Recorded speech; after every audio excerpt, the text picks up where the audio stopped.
So we're looking at a negotiation. I believe the main it's really about frames and power dynamics, right? And you also don't have to.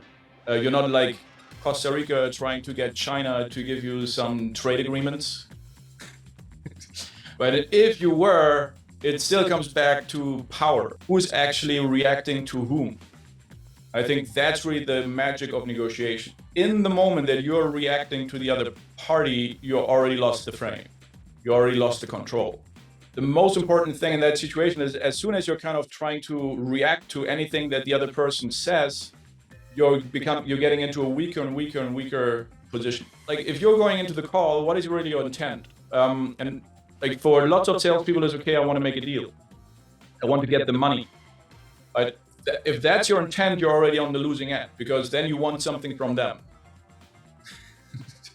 Right? And you're in a really weak situation because if they don't want to give you the money, then you're going to try to get the money from them. Like in your territory, you can have higher or the same status as that $50 million CEO.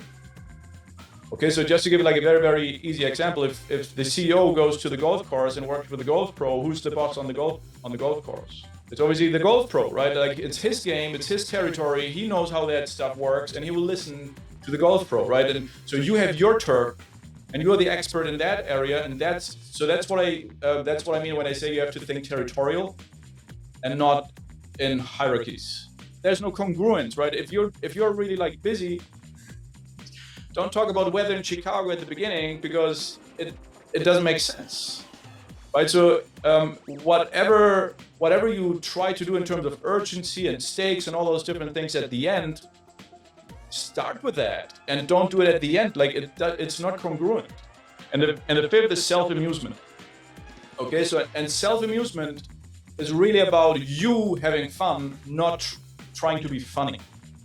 It's a big difference. Okay, and you see that with high status people all the time. They're always kind of laughing their asses off about bullshit that you don't even understand, but they're not really trying to be funny. They're just enjoying themselves. Right? Because if you're looking at it, like if you try to be funny, you're validation seeking. You try to make somebody laugh and you try to get that validation. It's a needy behavior. Like rich people, they laugh their asses off all day long about bullshit, but they don't really care if anybody else thinks it's funny. Right? But the interesting thing is that in the moment you do that, you're actually becoming almost like invincible because you can't really have fun and fear at the same time. It's impossible to put that on a piece of paper before every call and say, okay, what's my intent? Okay, so what's my territory?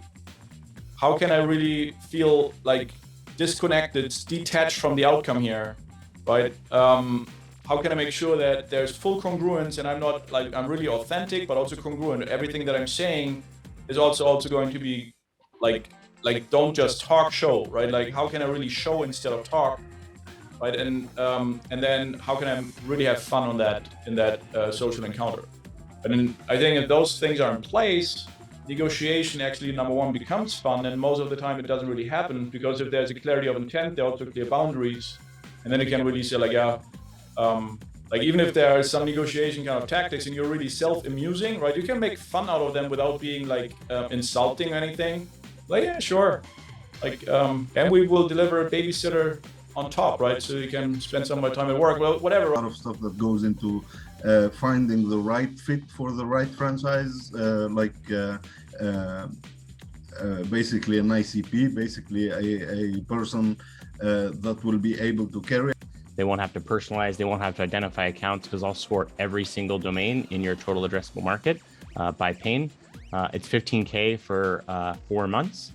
We have some vendor fees too. So all in all, it's about $90K for the whole system. Talking about just predictable revenue and how hard that is to achieve and how hard the CRO's job is these days. And, I wanted to see what kind of challenges you've been facing, especially around forecasting. And automatic follow-ups to boost reply rates there, or whether your reps just want to use it to get insights to learn more about how to be relevant to the prospect. The main offer or the main advantage is usually that your reps are either already doing this, so you're already paying for this in just as part of their salary. And it depends on a bunch of variables. And we also have an agency, so we would do a deep dive to really see how you would get the most benefit out of using the platform, which departments within the organization it would fit into the best.